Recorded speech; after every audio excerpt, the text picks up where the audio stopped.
ప్రధాని మోదీ హయాంలో దేశం అన్ని రంగాల్లో దూసుకుపోతుందన్నారు బీజేపీ నేతలు. దేశవ్యాప్తంగా 71,000 మందికి నేడు నియామక పత్రాలు అందజేస్తున్నట్లు చెప్పారు. 10 లక్షల మందికి ఉద్యోగాలు ఇవ్వాలనేది కేంద్ర ప్రభుత్వం లక్ష్యమన్నారు. అభివృద్ధి, సంక్షేమం అందరికీ చేరాలన్నదే తమ ఆకాంక్ష అని తెలిపారు. ఆర్థిక ప్రగతిలో భారత్ 5వ స్థానానికి చేరుకుందన్న బీజేపీ నేతలు రాష్ట్రంలో నిరుద్యోగ సమస్య పెరిగిందంటూ విమర్శించారు.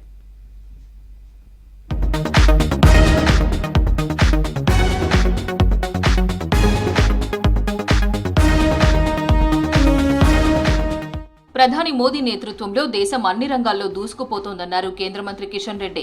హైదరాబాద్ చాంద్రాయనగుట్ట సిఆర్పీఎఫ్ క్యాంపస్ లో నిర్వహించిన రోజ్గార్ మేళాకు చీఫ్ గెస్ట్ గా హాజరయ్యారు కిషన్ రెడ్డి. దేశవ్యాప్తంగా 45 స్థానాల్లో 71,000 మంది యువతీ యువకులకు జాబ్ లెటర్స్ ఇచ్చామన్న కిషన్ రెడ్డి సిఆర్పీఎఫ్ క్యాంపస్ లో 5,260 మంది అర్హులైన వారికి నియామక పత్రాలు అందజేసినట్లు చెప్పారు.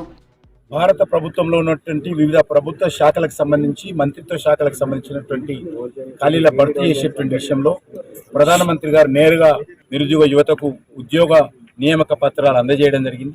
ఇది 11th ఫేజ్డ్ కార్యక్రమం. ఇది ఇప్పటికి 10 పూర్తయినాయి. ఇప్పటి వరకు 10 లక్షల ఉద్యోగాల భర్తీ పూర్తయింది. ఇది కంటిన్యూగా ప్రతి నెల ఈ రకమైనటువంటి ఉద్యోగ నియామక పత్రాలు ఇచ్చేటువంటి కార్యక్రమం కొనసాగిస్తాము. రాష్ట్రంలో నిరుద్యోగ సమస్య పెరిగిందన్నారు కేంద్ర మంత్రి బండి సంజయ్. మోదీ ప్రభుత్వం 10 లక్షల ఉద్యోగాలను భర్తీ చేసిందన్నారు. ఒక్కరోజే దేశవ్యాప్తంగా 71,000 మందికి ఉద్యోగ నియామక పత్రాలను అందజేశామని చెప్పారు. హైదరాబాద్ హకీంపేట్ ఎన్ఐఏసీ అకాడమీలో రోజ్గార్ మేళాలో పాల్గొన్నారు సంజయ్. మోదీ పాలనలో ఆర్థిక ప్రగతిలో భారత్ 5వ స్థానానికి చేరుకుందన్నారు. కేంద్ర ప్రభుత్వ ఉద్యోగాలు 10 లక్షల మందికి ఇవ్వాలని చెప్పి ఒక లక్ష్యం పెట్టుకున్నాం. ఈ లక్ష్యాన్ని పూర్తి చేస్తామని చెప్పి 2022 ఆగస్టు 22 రోజు మొదటి రోజ్గార్ మేళా కార్యక్రమం ప్రారంభించారు. ఆ రోజు నుంచి ఇప్పటివరకు దాదాపు 2 సంవత్సరాల్లో ఇప్పటికీ 14 రోజ్గార్ మేళాలను నిర్వహించి నేరుగా యువతి యువకులకు ఇప్పటివరకు 9,25,000 మందికి కేంద్ర ప్రభుత్వ ఉద్యోగాలు ఇవ్వడం జరిగింది. మారుమూల గ్రామాల్లో ఫార్మా పెడితే అక్కడి ప్రజలకు ఒరిగేదేమీ లేదన్నారు ఎంపీ డీకే అరుణ. ఫార్మా కంపెనీల కోసం భూములు ఇచ్చేది లేదని చెప్పిన రైతులను సర్కార్ కొట్టి హింసించిన తీరు సరికాదన్నారు.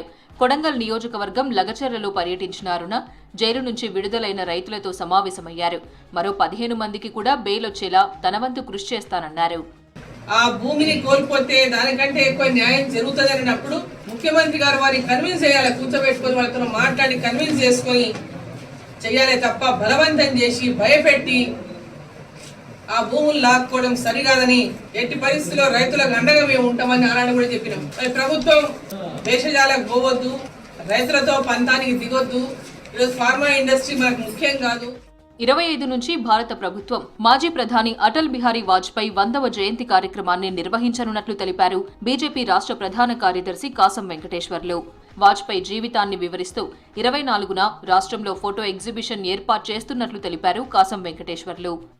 గౌరవనీయులు కీర్తిశేషులు భారతరత్న అటల్ బిహారీ వాజ్పేయి గారి 100వ జయంతి ఉత్సవాలు ఈ నెల 25వ తారీఖు నుంచి దేశవ్యాప్తంగా భారతీయ జనతా పార్టీ భారత ప్రభుత్వం నిర్వహించడం చాలా శుభ పరిణామం, సంతోషం.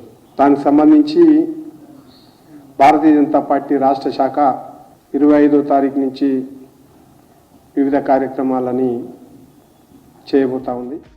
సంస్థాగత ఎన్నికలపై ఫోకస్ చేస్తోంది రాష్ట్ర బీజేపీ. అసెంబ్లీ, పార్లమెంట్ సమావేశాల తర్వాత తిరిగి సమీక్షా సమావేశాలు మొదలుపెట్టింది. బీజేపీ రాష్ట్ర కార్యాలయంలో జిల్లాల వారీగా బూత్, మండల కమిటీ అధ్యక్ష ఎన్నికలపై సమీక్ష చేశారు బీజేపీ రాష్ట్ర ఇన్ఛార్జ్ సునీల్ బన్సల్. జనవరి చివరి నాటికి రాష్ట్ర బీజేపీ అధ్యక్షుడిని ఎన్నుకోవాలని భావిస్తున్నారు బీజేపీ నేతలు.